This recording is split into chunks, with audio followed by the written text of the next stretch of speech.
नमस्कार मैत्रिणींनो, मी पल्लवी. तर हे तुम्हाला जे दिसत आहे ताटामध्ये ते आहे खडे मीठ, म्हणजे आपण त्याला सेंधी मीठ पण म्हणू शकतो, जे समुद्रामधून मिळतं. आणि आपण जे नेहमी मीठ वापरतो, म्हणजे टाटा नमक वापरतो, ते नेहमी खूप साऱ्या मशीनमधून फिल्टर होऊन आपल्यापर्यंत पोहोचलेलं असते. पण आपण जर हे मीठ जर वापरलं, सेंधव मीठ, तर नक्कीच आपल्या आरोग्यासाठी आणि आपल्या शरीरासाठी एकदम छान आहे. कारण की या मिठामध्ये ना कुठलं केमिकल असते, ना कुठली प्रोसेसर झालेली असते. तर हे आमच्याकडे मीठ आलेलं होतं मार्केटमध्ये विकायला. तर ते मीठ 1 किलो मी आणलेलं आहे आणि तसं ते बारीक होत नाही. त्यामुळे मी ते पहिले आधी कुटणीने कुटून घेणार आहे आणि त्यानंतर ते मीठ जे आहे ते मिक्सरमध्ये बारीक करणार आहे. या मिठामुळे बऱ्याच वेळा मिक्सरही खराब होते, पण काही होत नाही. जर आपलं आरोग्य जर चांगलं राहणार असेल तर मिक्सरचं पात आपण परत चेंज करू शकतो. पण हे मीठ जर तुम्ही तुमच्या रोजच्या भाज्यांमध्ये किंवा जेवणामध्ये जर वापरलं तर नक्की तुमच्या हृदयाचे जे ठोके आहे ते खूप दिवस चालतील आणि तुम्हाला कुठलेही आजार आणि कुठलेही त्रास वगैरे होणार नाही.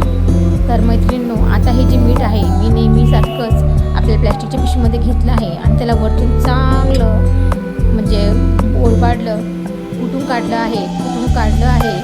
तर असं हे जेवढं होईल तेवढं मी बारीक करण्याचा प्रयत्न करते आणि त्यानंतर त्याची मी छान बारीक अशी पूड मिक्सरमध्ये काढणार आहे.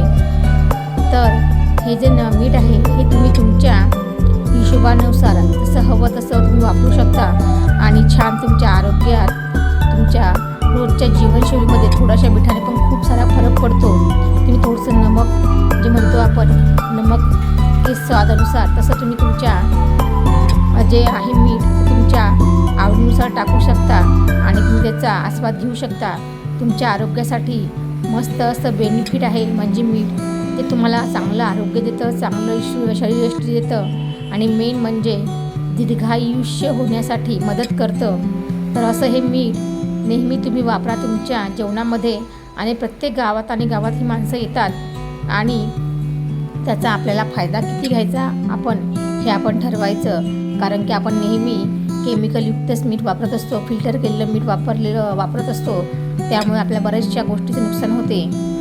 तर माझा व्हिडिओ आवडला असल्यास मैत्रिणींनो त्याला लाईक करा, शेअर करा आणि अशाच नवीन व्हिडिओसाठी आणि नवीन गोष्टीसाठी आपण परत भेटणार आहे. तोपर्यंत मैत्रिणींनो, बाय.